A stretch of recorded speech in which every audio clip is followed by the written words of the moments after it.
सुप्रभात। मैं हूं जगेंद्र राणा। आज की हमारी आध्यात्मिक चर्चा का विषय है फकीरों की 7 मंजिलें। फकीरों की 7 मंजिलें। आसमान में हर तरह की आवाजें सूक्ष्म और स्थूल भरी हुई हैं, मगर इन सूक्ष्म आवाजों को सिर्फ वही सुन सकता है जिसने अपने कानों के पर्दों को लतीफ बनाकर यानी सूक्ष्म बनाकर उस दर्जे की आवाज़ों के साथ मिला लिया हो जिस दर्जे की आवाज़ें हो रही। हमारे बाहरी कान किसी एक प्रकार के परमाणुओं के बने हुए हैं और अंदर के कान किसी दूसरे प्रकार के परमाणुओं के बने हुए हैं। तो बाहरी आवाज़ जो सुनाई दे जाती है वो उन्हीं मसलों की होती है जिनसे बाहरी कानों के परमाणु बने होते हैं। और अंदर की आवाज़ जो घट घट में हो रही है वह उस मसाले से बनी होती है जिस मसाले से हमारे अंदर के कानों के परमाणु बने होते हैं।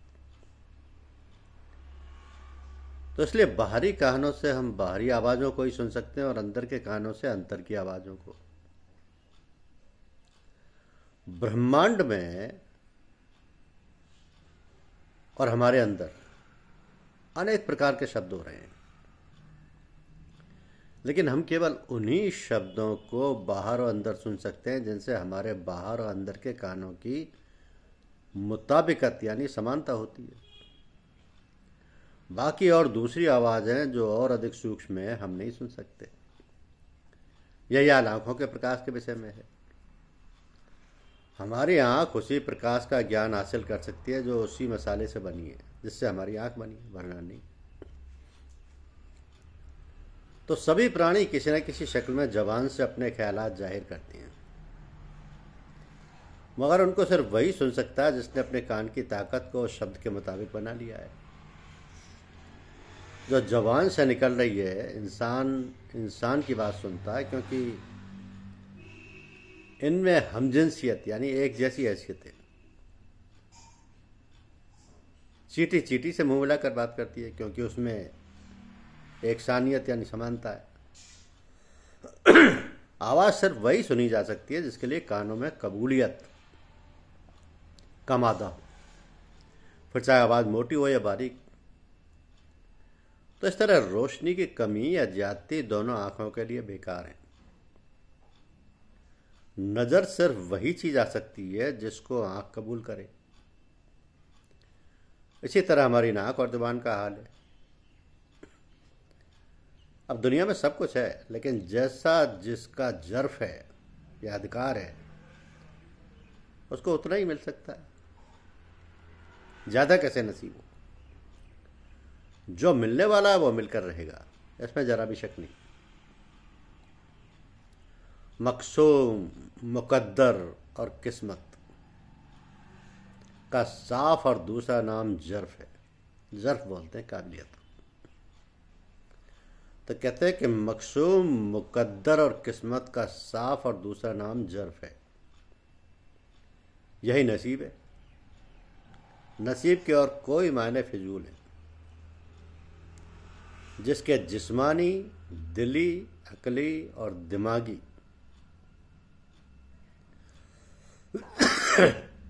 आज़ाओं ने जहाँ तक अपनी तकमील कर ली है, बस उसको इतना ही इल्म होगा। यानी जिसके शारीरिक, दिली, अकली और दिमागी इंद्रियों ने जहाँ तक अपनी पूर्णता कर ली है, बस उसको उतना ही इल्म होगा और वहीं तक समझ होगी। अगर किसी को इससे इनकार है तो वो उसकी स्वयं की इच्छा है। उसे मालूम हो जाए कि किसको कितना हौसला है और कहाँ तक उसको पाने, लेने और खुद फ़ायदा उठाने का और दूसरों को फ़ायदा पहुँचाने का हक है। यही सबब है कि हम बहस मुबाहिसा वगैरह से भागते रहते हैं, यानी बहस में नहीं पड़ते। आईना देखने को आँख की जरूरत है, अंधों को आईना दिखाना गलती है, वो क्या खाक समझेंगे। तो रोशनी और आवाज की दुनिया में खास हैसियत है। नादान कहता है कुछ भी नहीं, बहुत अच्छा, कुछ भी नहीं सही। वह भी सच्चा, हम भी सच्चे, क्योंकि सच्चाई सिर्फ निस्बती है, और निस्बत यानी अपेक्षा के दर्जे होते हैं। उल्लू को सूर्य नजर नहीं आता, चमगादड़ को रोशनी दिखाई नहीं देती, तो इनको बताने से क्या फायदा। उल्लू को सूर्य नजर नहीं आता है, चमगादड़ को रोशनी नहीं दिखाई देती, तो उल्लू को सूर्य के बारे में बताना है, चमगादड़ को रोशनी के बारे में बताने का कोई फायदा नहीं। तो योगीराज भर्तृहरि जी कह गए हैं कि इंसानी किस्मत एक छोटी लुटिया के बराबर है, चाहे उसको तालाब में डालो या समुद्र में, पानी उसमें उतना ही आएगा जितनी बर्तन की घनत्व है या जरफियत है। इसी तरीके से आस्तिक व नास्तिक दोनों अपनी जगह पर सच्चे हैं। जो नहीं देखता वह कैसे किसी खास हस्ती का कायल हो, जो देखता है उसको क्या हक है कि ना देखने वाले के साथ लड़ाई करे।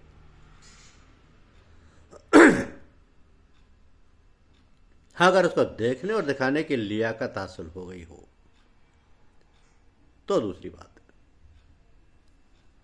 और जब तक वह इस तमीज से खाली है तब तक उसका कहना और सुनना सब बेसूद है। इसका मतलब है कि कुदरत में हर जगह काबिलियत, अधिकार व संस्कार का सवाल रहता है। बगैर अधिकार व संस्कार के कुछ नहीं मिलता, और यही अधिकार व संस्कार परमात्मा के असली हुक्म पर मौकूफ है, यानी निर्भर है। ये वक्त किसी को कुछ मिला है, पता नहीं हुक्म बिना हिलाया। इसलिए जो इल्म, इरफान या ज्ञान से बाखबर है उनको सिर्फ अपने काम पर लगे रहना चाहिए और दूसरों की रूहानी तकमील यानी पूर्णता वक्त के हवाले कर देनी चाहिए। कब्ज अज मर्ग बावेला, यानी मरने से पहले ही शोर मचाना फिजूल है।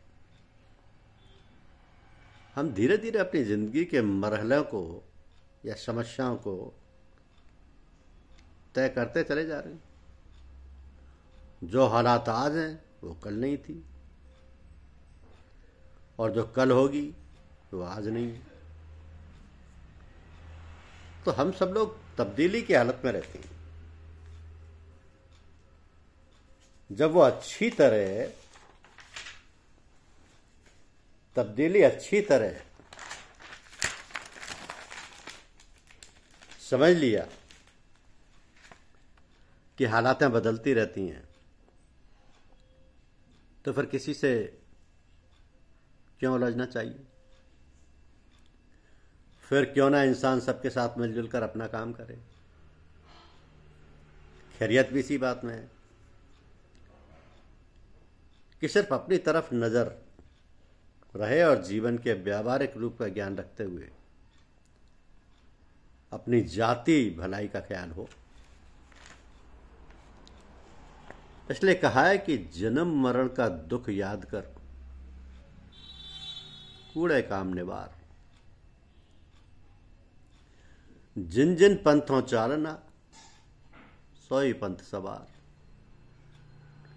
अपनी ओर निहारिए, औरों से क्या काम। सकल देवता छोड़कर भजिए गुरु का नाम।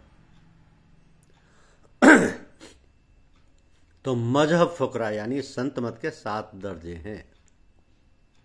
जिनका इन अकीदों से ताल्लुक है वे अच्छी तरह समझ लें कि सलीकों या सालिकों या पंथाइयों को पंथ में दाखिल होकर इनसे गुजरना होता है, जिसके लिए पंथाई को तैयार रहना चाहिए। अब ये बात इसलिए कही जाती है कि भोले भाले आदमी अक्सर गलती से किसी एक समस्या में अटक कर नाहक अपना नुकसान कर बैठते हैं। कोई अवधूत हो जाता है, कोई मस्त बन जाता है, और इसी मजजूबियत और मस्ती को ही सबको समझता हुआ उसी का हो रहता है। अगर ये हालात उसकी अहलियत या अधिकार के मुताबिक है तो कोई एतराज नहीं, लेकिन अगर वह गलती का शिकार हुआ है तो अगर बीनम की नाबीना बचा हस्त, अगर खामोश बेनशीनम गुनाह हस्त, अर्थात देखने में आए कि आदमी अंधा है और सामने कुआं है, तो ऐसी हालत में चुप होकर बैठना गुनाह है। मज्जूबियत व मस्ती सालिकों के नजदीक अच्छी हालतें नहीं समझी जाती हैं। मज्जूब के मानिए खिंचा हुआ, उसने किसी जगह की रोशनी को देखा और हैरत में आकर बेखुद हो गया और उसी में ठहर गया, तो उस गरीब को आगे का पता नहीं मिला, तरक्की रुक गई। यह हालतें बेसूद समझी जाती हैं। दुनिया अगर इनकी इज्जत करती है तो करने दो, इनको अपने केंद्र या महराज नहीं बनाओ, बल्कि समझ बूझकर किसी आंतरिक अभ्यासी की मदद से जानकारी प्राप्त करके पहले से ही हर बात को समझ रखो, ताकि ये अगर हालातें पैदा हो जाएं तो उनके ऊपर गालिब आ सको और इसी ज़िंदगी में पूरा काम बना सको। वक्त मिला है, मौजूदा वक्त की कद्र करो और जो कुछ हो सकता है इसी ज़िंदगी में पूरा करो। यह आदर्श होना चाहिए। क्या खबर दूसरे जन्म में क्या हो। जन्म का मतलब ये नहीं है कि इंसान ये छोड़कर दूसरा जन्म ले। हमारा शरीर तो छोटे छोटे परमाणु, छोटे छोटे सेल से बना होता है। शरीर के परमाणु हर 24 घंटे बदलते रहते हैं, अपने परमाणु जाया हो जाते हैं और नए बन जाते हैं। तो जिस्म की तब्दीली इसी एक जन्म में भी मुमकिन है। हर तीसरे, 7वें या 14वें बरस इंसानी जिस्म के सारे जर्रात व गोश्त वगैरह बदल जाते हैं, हर तीसरे, 7वें और 14वें बरस में। तो आज के लड़के कल को जवान, परसों अधेड़ और तरसों बूढ़ो होंगे। कहो क्या ये नए नए जन्म हुए या नहीं? जन्म नाम है तब्दीली का। एक हालत जाती है, दूसरी आती है। जब तक मुसाफिर मंजिल मकसूद तक नहीं पहुंचता तब तक रात के नजारे, बियाबान, जंगल और पहाड़ों के तमाशे आंखों के सामने आते रहते हैं। मगर आखिरी मंजिल पर पहुंचकर मेराज तमन्ना यानी इच्छित लक्ष्य से मिल गया, फिर ये सारे झगड़े नजर से ओझल हो जाते हैं। इसी से कहा गया है कि मज्जूबियत और मस्ती को हाथ ना लगाओ। ये बीच की हालतें हैं, इनमें जो फंसा वो मारा गया।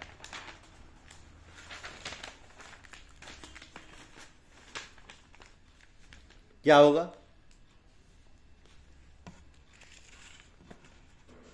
सत्यपुरुष की वाणी है कि एक जन्म गुरु भक्ति का, दूसरे जन्म दूसरे नाम,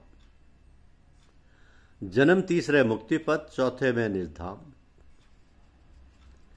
तो इन मंजिलों के हासिल करने के लिए पंथाइयों को 7 हालतों या अवस्था में से गुजरना पड़ता है, जिसको मजूब फकरा या संतमत का हफ्तख्वान या सप्त दर्शन कहा गया है। अब सप्त दर्शन के मानिए 7 दस्तरख्वान, जिनसे पंथाइयों को या सालिकों को अक्सर गुजरना पड़ता है। ये कड़े भी हैं और सरल भी हैं। सारी बात इंसान के हौसले और शौक पर निर्भर है। खुश मिजाज अपने काम को तफरी और दिलबस्तगी या मन बहलाव का सबब बना लेते हैं, और चिड़चिड़ा आदमी उसी को जान की बला बना लेता है। तो किसी ने सीधी और सरल जबान में बयां किया है कि किसी ने इशारों की मदद को काम में लिया है और किसी ने और किसी तरीके से जाहिर किया है। हम सरल पसंद आदमी हैं। सख्त व मुश्किल शब्दों का हमारा उसूल नहीं रहा, और इसी सबब से जो हमारी सुनते हैं, हमारे साथ हमदर्दी रखते हैं, उनको मामूली जबान में बता देते हैं। हमेशा यही सलाह देंगे कि सहज और सरल बातों को अपना मार्गदर्शक बनाया जाए, क्योंकि सख्त बातों से दिल उलझन में फंस जाता है। अब ये 7 मंजिलें क्या हैं देखिए। पहला तलब या जिज्ञासा, दूसरा इश्क या उपासना, तीसरा मार्फत या ज्ञान, चौथा तौहीद यानी अनेक से एक पर आना, 5वां इस्तगता यानी उपराम, छठा फना यानी लय, और सातवां बका यानी पुनर्जीवन। अब तलब कहते हैं इच्छा, जिज्ञासा, आरजू और ख्वाहिश को। इश्क कहते हैं ख्वाहिश के घनेपन को, हालत को, जिसको कि आम लोग भक्ति, प्रेम, मोहब्बत, उपासना वगैरह कहते हैं।